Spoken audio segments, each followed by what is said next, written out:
Welcome to the Lasting Love Connection podcast. Today, we're going to be talking about sex and sexual communication.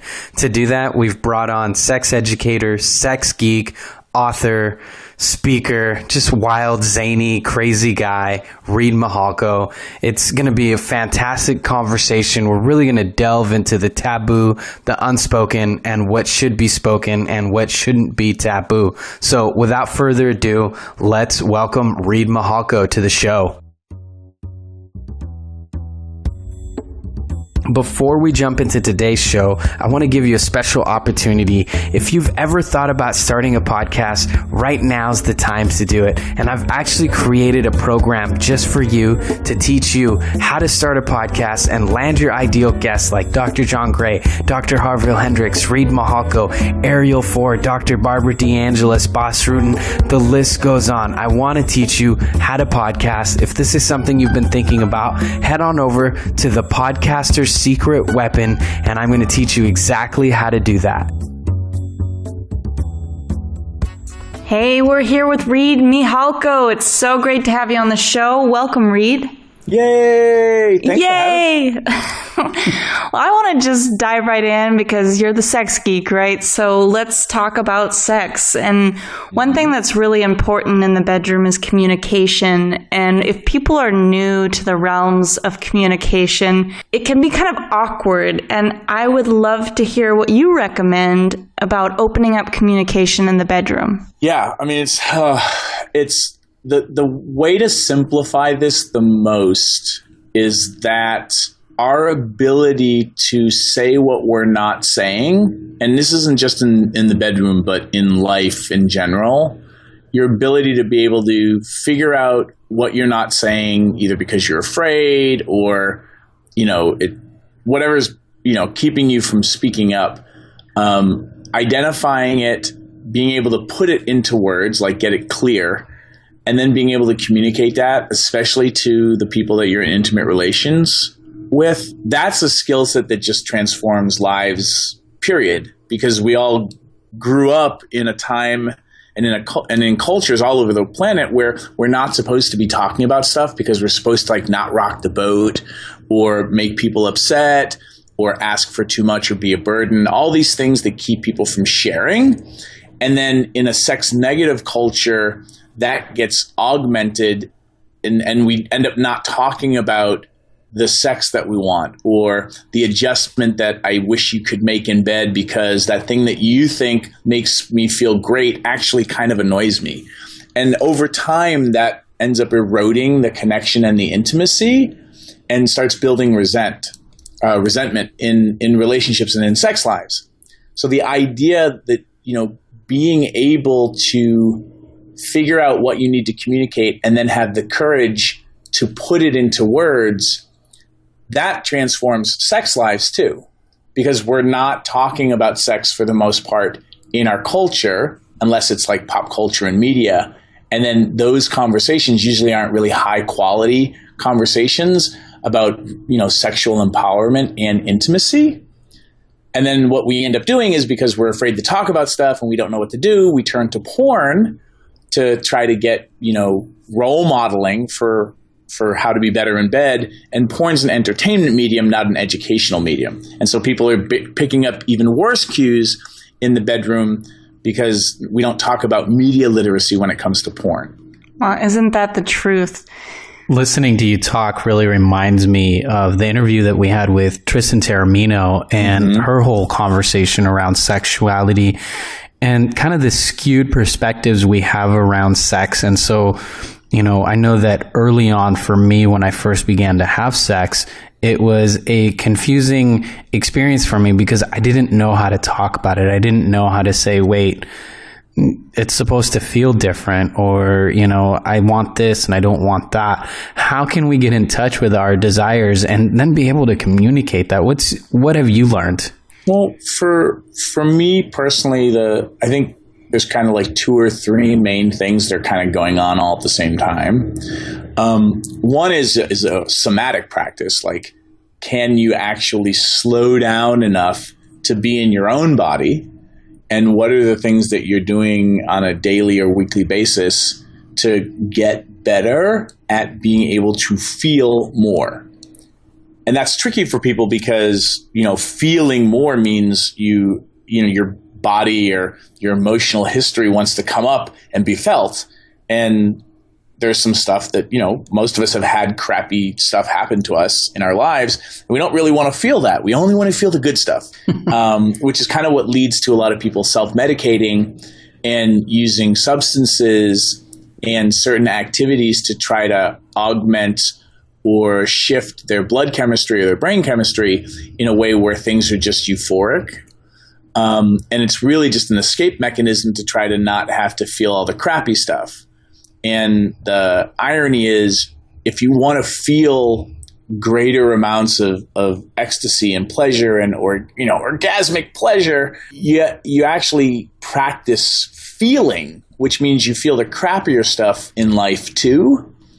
The thing that we don't talk about is when you get really good at feeling just feelings and emotions and sensation, you move through the crappy stuff faster. And, you kind of do I guess the analogy is that people kind of do this unintentional version of hoarding all the negative feelings that they don't want to feel.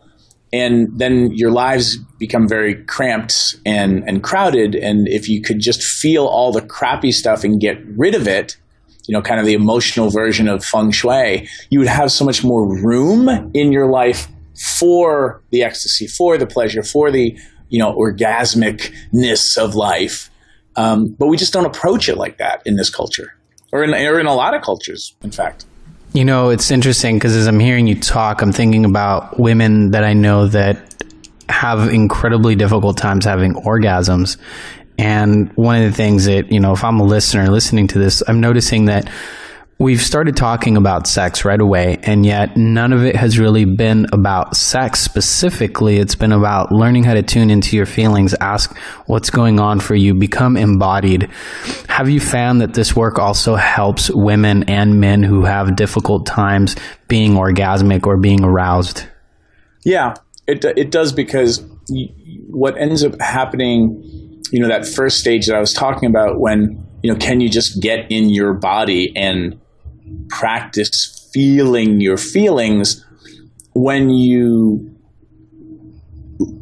get yourself to heightened states of arousal, the blood chemistry that you're releasing also just makes you more vulnerable and you feel more connected, which is pretty much the setting to let your body feel the crappy stuff too. There's the euphoria of crying during sex or after sex because you're just so happy. There's also the euphoria that sex can create where you're releasing a ton of old stuff that may or may not be resolved. And it's my belief that, learning how to feel your feelings is that feelings just want to be felt. And you can kind of like burn through them or burn them off or release them.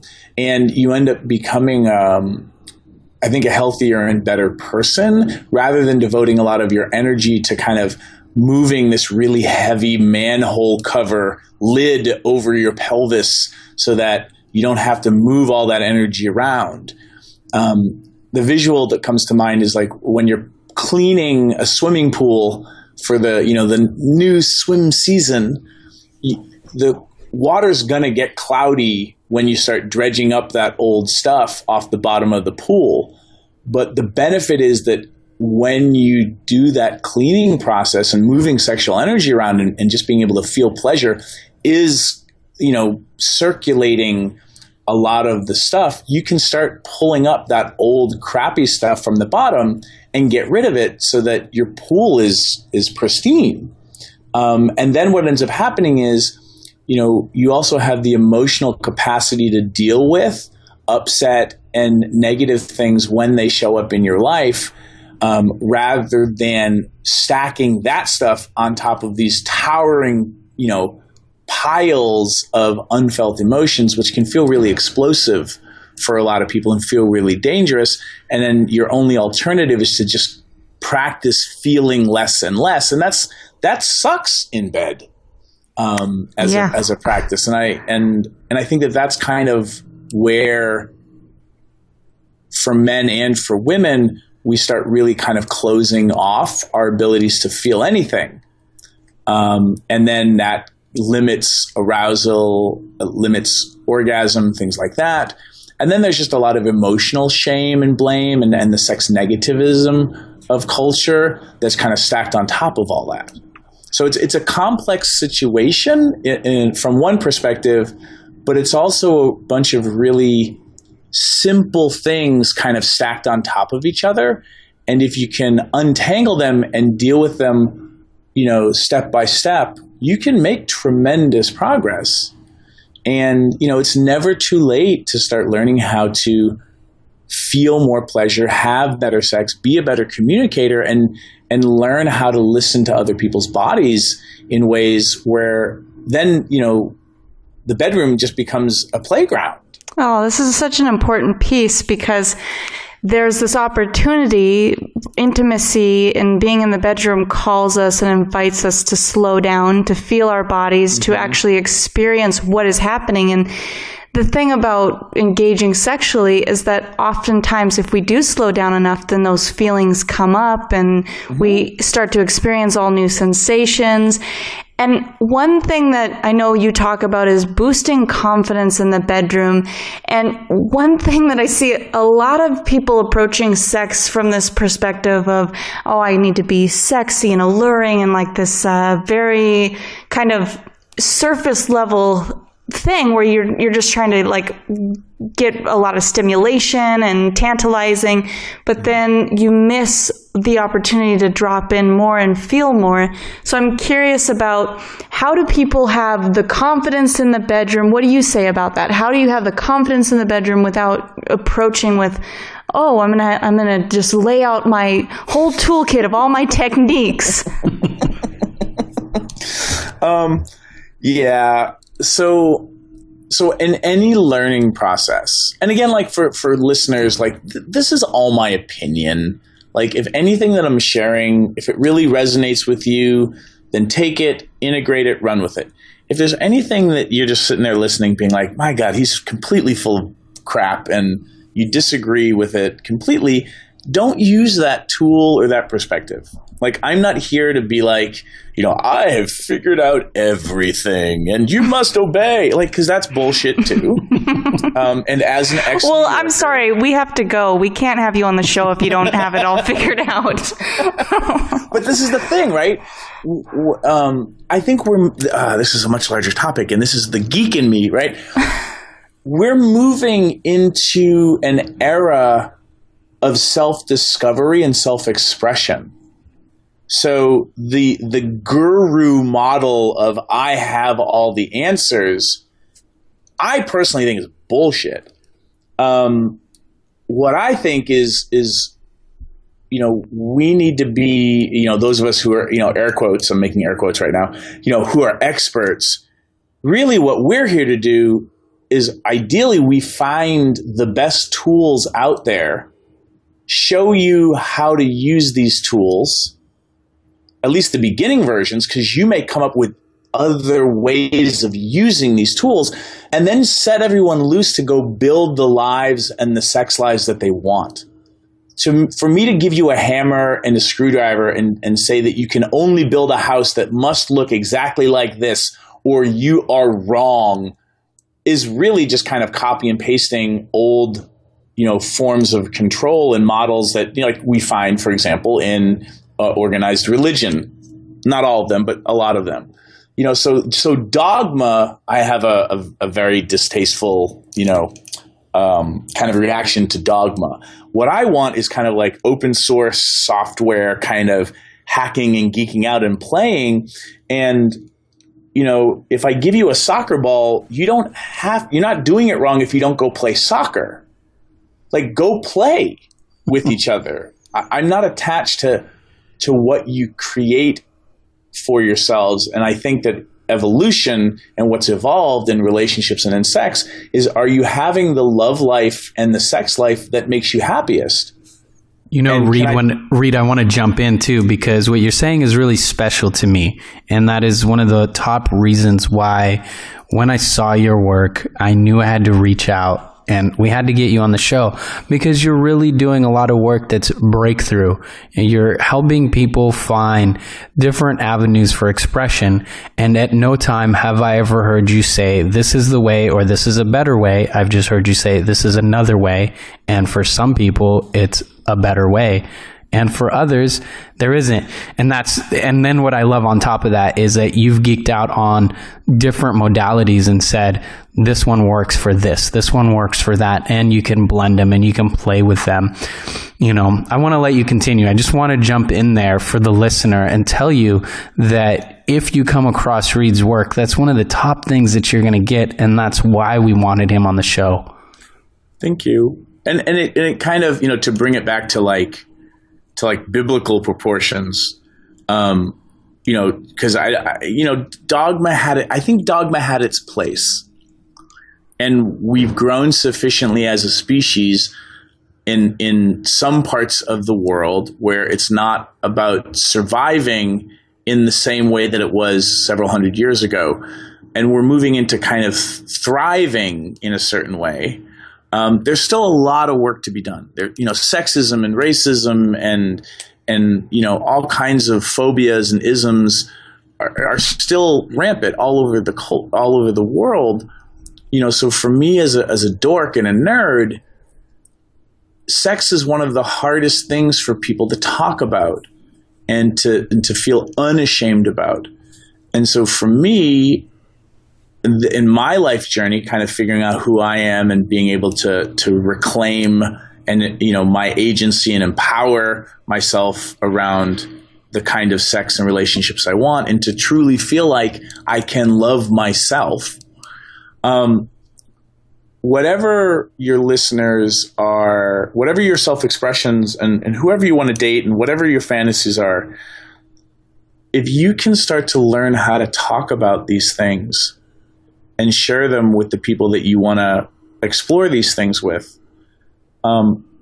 that courage and ability trickles into the rest of your life in all areas. You know, I could have picked, you know, talking about money, because that's another area where there's a lot of shame and weirdness. But for me, it was sex. And so this is my niche and where I like to dork out. So again, like the tools and the perspectives, I think some people are out there kind of holding on to this guru model that doesn't really empower people. You know, it's rather than me just give you a fish, like, can I actually teach you how to fish? And can I teach you how to deconstruct fishing so that you'll maybe think of an even better way of being a fisher person than I could ever have occurred. You know, and that kind of open source type thing, it is, I want to see more of that, certainly in my industry, in the sex and relationship world. But I think that is what's going to, you know, evolve humanity in really heartfelt, compassionate, you know, kind of Star Trek kind of ways where, like, you know, we're all, you know, just kind of kicking ass together as a race, as a species. And that's just me being a nerd. But like, I think it's possible. And, you know, for me to sit here and tell and put fear into people and tell them that they're doing it wrong, and be really dogmatic about something, aren't I just reinforcing all the sex negative bullshit and failure stuff and fear mongering that got us in this place in the first place? Yeah, I think one of the really important things that you're saying is the communication piece and bringing in more communication into the bedroom and even outside of the bedroom, being able to say, look, Luis, you know, I'm really looking for opportunities for us to slow down together more, to breathe together more, or just being able to share what's happening in real time. You know, if something's uncomfortable, you know, I think that you watch these movies where women are just kind of laying there and the man is kind of doing his thing and you can tell she's not liking it. And so there's this opportunity moment by moment to communicate with our bodies and with our words what we're actually wanting. Yeah, and then sex becomes truly a creative process. It doesn't have to be, creative, procreative for birth and things like that, but the kind of collaborative and creative energy of sexual play is really exciting. And then you start, adding in, distinctions and tools that maybe you never grew up with. Like the distinction between, like, one of the things I teach in one online course, and in a lot of workshops too, is this distinction between sensual and erotic. And the way that I use the two words, sensual for me is about sensation. Like, what kinds of ways do you like to be touched? Where do you like to be touched? What positions do you like to be in that allow you to feel the things that make you excited, that make you happy, that feel good? Right. And also understanding that for some people, what feels good to them can be really extreme forms of sensation, which some of us, I'm not very kinky. I'm like, oh, that doesn't look like it feels good.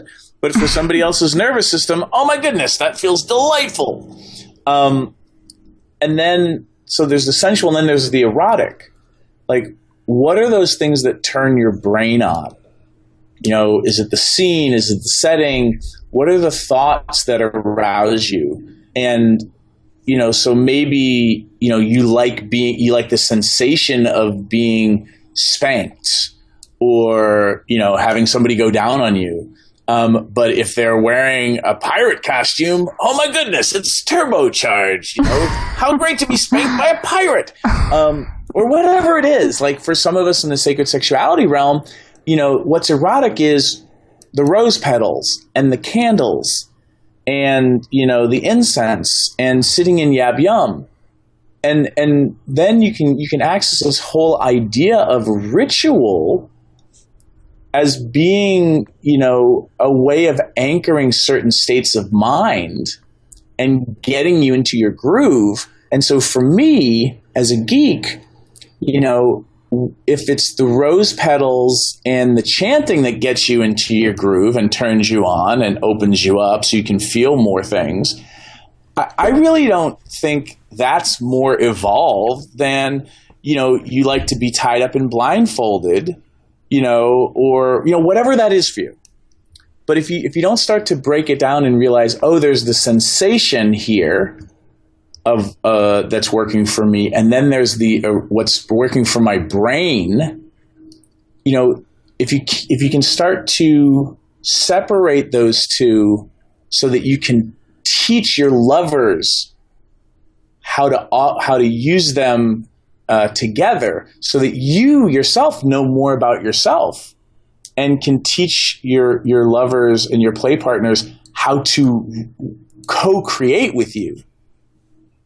Not only are you getting to start to have the sex that really starts turning you on, but at the same time, you're role modeling for your lovers that they can speak up about the things that maybe they didn't realize about themselves. Well, this is a really fascinating topic, the way that you kind of delineated that. And I don't know if it's a spectrum, but I definitely tend way more to the sensual side. And that's why I want to ask this next question, because I think it is so important, is the quality of touch and how we touch people. I mean, it's different. People don't always realize that there's different types of touch. There's different textures and pressures and consciousness in your fingertips even. And I'd love to hear you talk a little bit about touch. So the quick version of starting to break down touch, or one way to start looking at it, thinking about it, is there's how you're touching, and then there's also where the person that you're touching, where are they in their own body? Where are they in their mind? Where's their blood chemistry at? So, like a great example for anybody who's listening, male or female or however you identify, because, in geeky areas of the world now, gender is being deconstructed, which means that gender roles and ideas of masculinity and femininity, for some people are very flexible, right? But however you identify, whatever, you happen to have under your pajamas, when you start touching yourself and you're not aroused yet, the quality of sensation feels very different than when you are highly aroused. So the next time that you masturbate or explore yourself, just notice what the sensation feels like when you're just getting revved up versus when you're revved up and your erectile tissue is engorged, and your arousal centers of your brain are all lit up. To notice that touch feels different in those states allows you to start to realize, when I'm touching somebody else, some of this is going to change depending on where they are in their state of arousal, like where their body is actually, the joke being like, my body is ready. Is it really ready, or do you just say it's ready and you don't really even have an embodiment practice, so you wouldn't even know what ready is because you've never given yourself the time to really explore higher states of arousal. So what you can do as a lover is you can slow down the process and really enjoy exploring with a partner different kinds of touch, light fingertip type sensations, the light kind of kisses, and maybe even like the kind of Eskimo angel type kisses where you're using your tip of your nose, your eyelashes, where you're using your whole body to like lightly explore people and create sensation. And then the difference between like light sensation and then more firm touch, where you're using pressure and weight, and playing with how that feels for your partner, or having them do it to you and you witnessing like what's the difference and what that feels like, and seeing and exploring like different types of touch in different areas on your body at different states of arousal, which kind of sounds complex, but once you kind of get the different things that you're focusing on, there's only like three things you're really focusing on: the types of touch, where in their arousal state, where they are, and then just like, how much you and they are actually in your bodies. And this opens up this idea of like being able to listen to your partner or have them being able to listen to you. And this is where there's so much room, because even if you just get 10% better at any of this, you start opening and unlocking doors of possibility and sensation that probably like my mom and dad never even got to. It just wasn't a conversation. There was a couple that came to my office, and after sitting with them for a little bit, the husband just kind of blurted out, we don't have sex anymore, and when we do, it's horrible. And his wife looked kind of shocked that he even brought that up. And then he just said, and when we do have sex, she just lays there like a corpse, and it just doesn't work, and I'm tired of it. And she just broke down and started crying. And this was such a taboo subject. I mean, it was very palpable in the room that this was a taboo topic to talk about. And this is where they ended up, because they had both held in within themselves their desires, wants, and abilities. They just didn't have the capability to open up this conversation. And so we had to slow down, and I had to ask, okay, well, what does intimacy mean to you? It obviously means this to you, speaking to the husband. What does it mean to you, to the woman? And it took a lot of coaxing out of her, kind of what it meant for her. And it was a brand new type of conversation for them. And so it was either the previous choice before our session was, we don't have sex, or if we do, we don't really talk about it and it's not what we want, or we don't have it and we don't talk about it. Mm-hmm. Yeah. And if you look at how most people grew up and the way that culture deals with sex and intimacy, what most people then realize is that they're normal because everybody's going through this. Like, we're all fish swimming in water and we're wet, but the fish doesn't know it's wet because it's never known what dry feels like.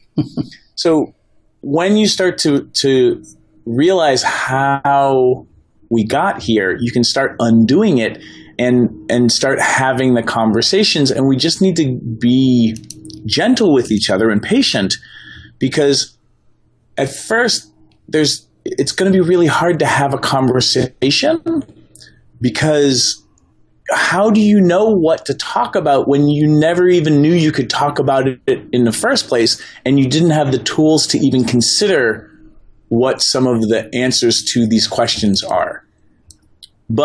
And this is where it can be really useful to take workshops or courses or hire somebody to be your coach, and, to have us basically be, like your Sherpa or your guide in starting to map out these questions or learn better questions to ask. And when you start to open this stuff up and you realize, like, oh, well, actually what really turns me on, honey, is me giving oral sex to you. And when you start kind of getting clear on what the things are that you think turn you on, or even the things that you just want to explore, because sometimes, the reason you want to go do something is, I've never done that before. And this is another thing that's really useful just for American culture, certainly, and I think other cultures, is if you try something and you don't like it, you're not broken.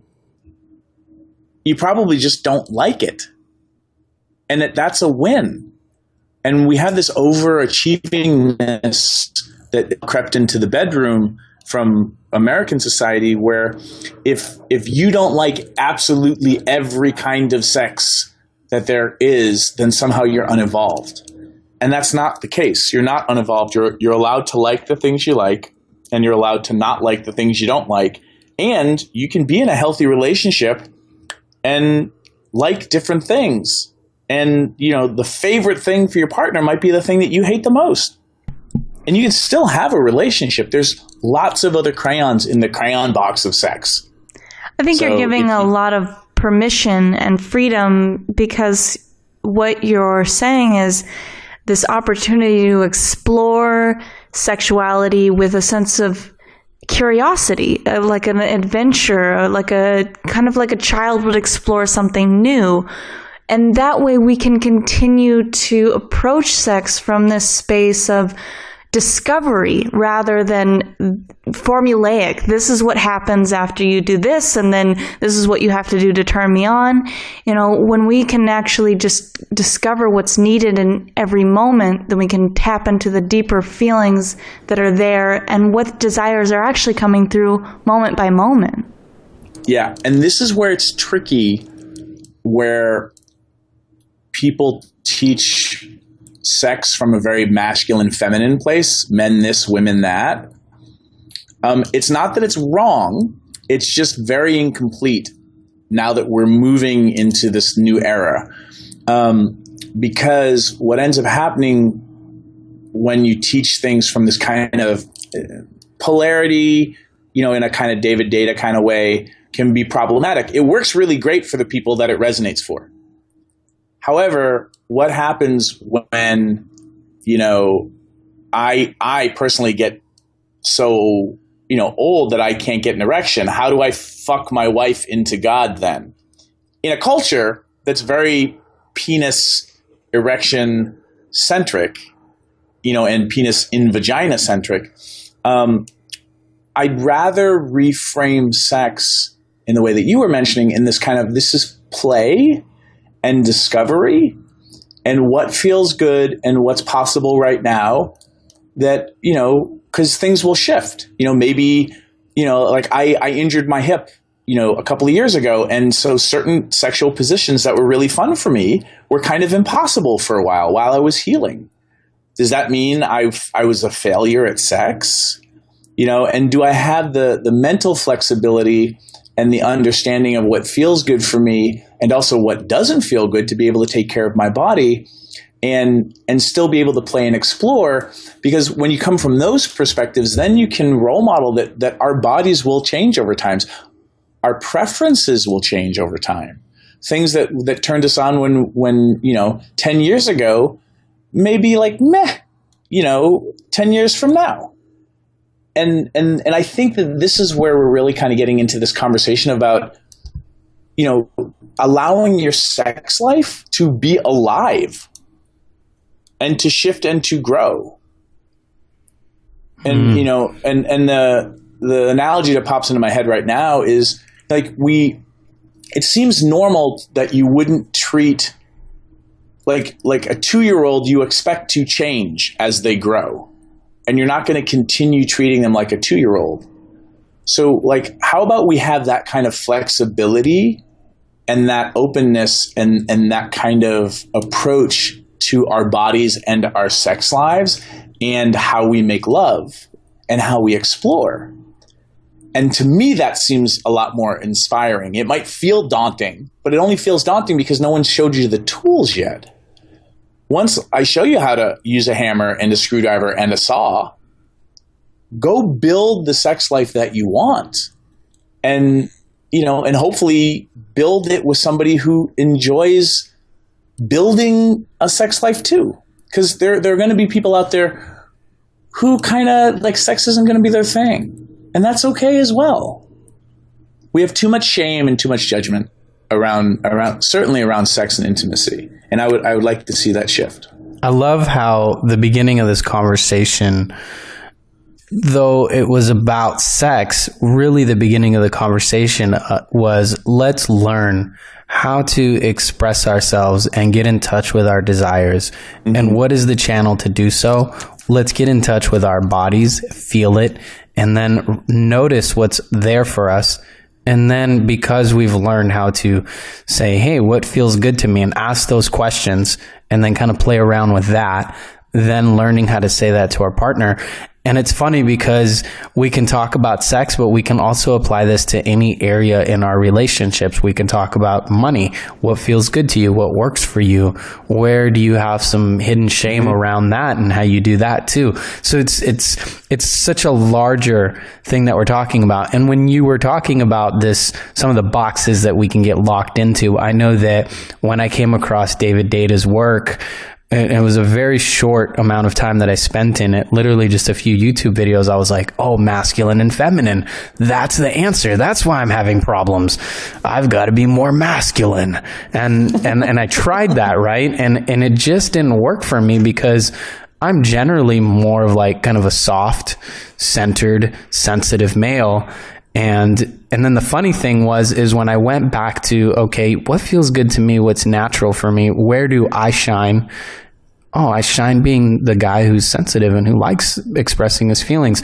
Once I went to that space, I was also able to play around with my partners and go, I actually kind of like it when you tell me what's on your mind and you tell me what you want, and I think that's also something that I know Kamala appreciates, is that I make it a point to have her and sometimes push her to bring out some of those like masculine, and I mean, doing the quotations here, the Reid quotations, the masculine quality of asking for what she wants and kind of pushing her out of that, zone of, maybe we can't ask for what we want because I'm a woman. And it's just, we have a lot of fun with that, of messing around with like roles, and she can do me, damn it. Yeah, where she gets to ask what she wants. Yeah, and this is what's interesting, right? Because so I would and again, I'm not poo-pooing on David Data. His work is important.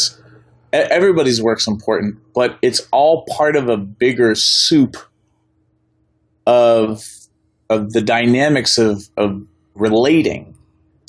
And to say that, the only tool you need is a hammer, this one type of dogma or perspective, when all you have is a hammer, everything starts to look like a nail.